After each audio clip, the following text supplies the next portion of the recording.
Hi Sagittarius, welcome to your mid-February reading. As we speak, the moon is in Sagittarius and it is opposing Gemini, where Mars is currently housed. So what that means is the arrows are flying. They're very sharp and you're looking for a fight. It's a very aggressive time. One that doesn't quite make logical sense, which can be a really odd feeling for you.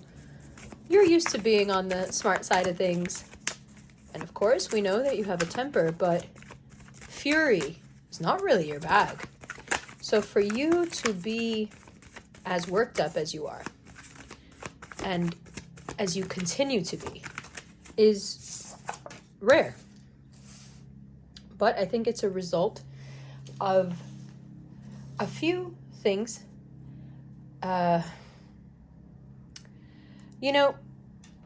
Betrayal can feel like an attack. It's not. Betrayal is generally passive aggressive.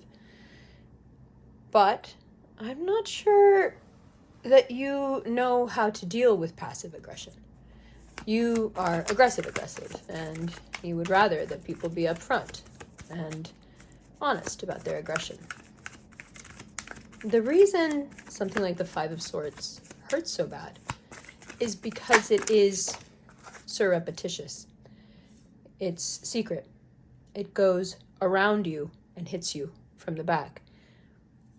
It's cowardly. And you, in response, become even more bold, even more brave, and even more willing to burn this whole motherfucker down. As you are within your rights to do. That's the other thing. You're not feeling this way for no reason. You have good reason to feel this way. Most of your reasoning has to do with something that hurt you and kind of sent you into an echo chamber of your own thoughts. So what started off as being a pretty logical reason to be aggressive and upset has since then been bounced around so much within your head, within a certain kind of soup. It's been boiling. And then the Sagittarius moon meets Mars in Gemini, and this axis lights on fire. So, that echo chamber of your own thoughts. You may be tired of yourself. You may be tired of hearing yourself be this way and being able to sense the downward spiral that your thoughts are sending yourself into, but you may be unable to stop it. So, one of the easiest hacks is to stop talking and listen. Try listening intently to the people around you that you respect. Ask them for advice. You have a choice here to treat people who give you advice that you may not like. You can either choose to see them as a challenge or an enemy or a friend. You may want to choose seeing them as a challenge because you are in war mode right now. But if you were to instead see them as a friend, you could probably gain quite a lot from them. Now, whoever this person is, whomever steps into the role of challenging your behavior and your words, they mean very well. So if you do see them as a threat, as someone to be dominated, you could very well lose out on a kind, helpful, resourceful person who can be beneficial for a very long time. So be careful that your impulse doesn't throw the baby out with the bathwater. Now, as of today, you begin to see, as of tonight, with this very powerful opposition, you start to see where your stubbornness and your extreme proclivities have held you back and pretty much brought you to where you are now. Your vision clears in such a way tonight that you see how so much of what you have indulged in that you thought would set you free was actually making you even more dependent. So for some of you, this could be as deep and visceral as pornography. For others, it could be gambling, it could be alcoholism, it could be, staying extremely resolute about something that where you know you're wrong and it's kind of destroying the community or your family or, the relationship, but you can't bring yourself to just admit a flaw, a fault. So that extremity in your nature, it has a way of kind of jumping out in the next 30 days. And it's not nice. And it feels terrible for you and for the people around you. But it's also important to be able to see where the extremity in our nature is. It's important to temper it. It's important to acknowledge it and then work with it. It's important to ask, why am I feeling this way? Why do I continue to feel this way? Where does this stubbornness come from? See, the thing with stubbornness is that it keeps you from self-reflection. And once you start in that spiral, it's very hard to turn it around and start spiraling up. Stubbornness will lead you, if you choose the wrong path, to a very bad place because you become resolute about the wrong thing.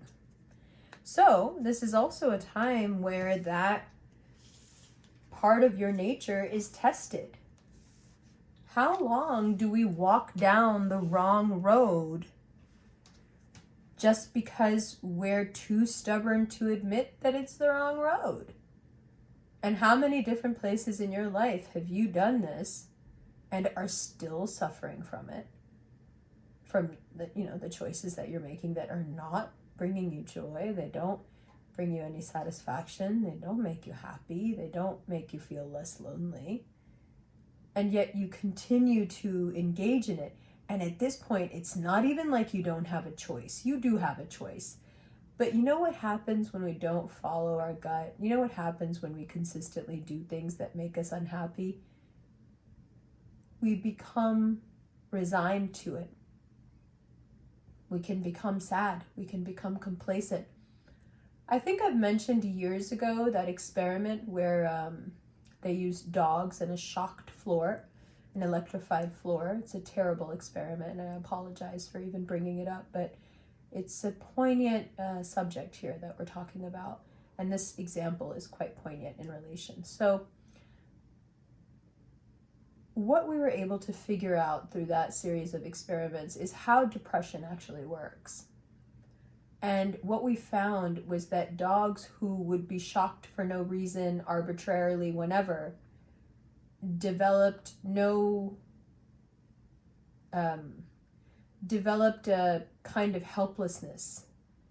They just wouldn't move off the ground, whether they were being shocked or not. They stopped trying to get out.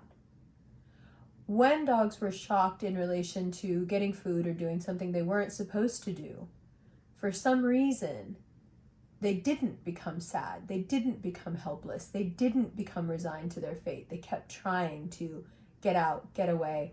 And they were able to keep their sense of fairness, which has now been tested. And we know that dogs actually register very high in awareness of what's fair and what's not. So basically, the dogs who were being arbitrarily shocked here and there for no reason, with no rhyme or reason to it, the dog was able to understand that there was nothing they could do to make it stop. And so they just stopped trying. And they became complacent. And they became resigned to their fate. And that's where the depression set in. I am in a situation I can't get out of. I have no choice in this. It keeps happening to me.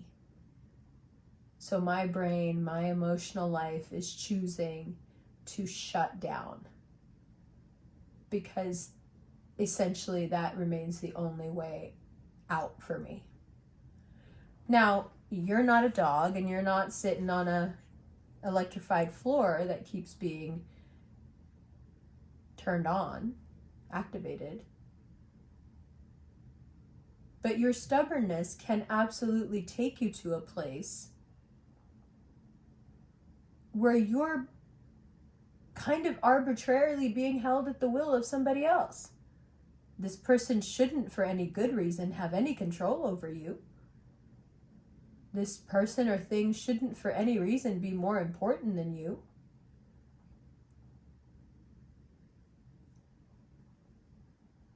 But to be able to absorb and tolerate whatever they're doing, or whatever that job's doing, whatever that person's doing, whatever that friend's doing, you end up on the floor getting shocked over and over and over again. And you stick to people and things out of stubbornness, therefore putting yourself on that electrified floor purposefully, by yourself. You're the one laying on the floor, you're the one shocking yourself, you're the one becoming complacent, you're the one getting sad, and you're the one watching yourself get sad. See, that's the really fucked up thing about being an intellectual. You see yourself doing this stuff, but you can't stop it. So, February says, hey, find a way to stop it. You're going to have to start, first of all, with that echo chamber. As long as all you're hearing back is your own opinion, nothing is going to help. You need to talk to some people outside of your brain. You need to ask them their honest opinions on what you're doing. And then you need to be an adult about what answers you get back. Because it's looking like the answers you're going to get back are not things you're going to want to hear.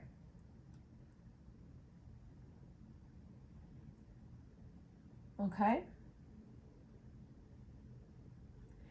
Now, there is a lot of good luck, but it's bathed in all this drama, right? It's bathed in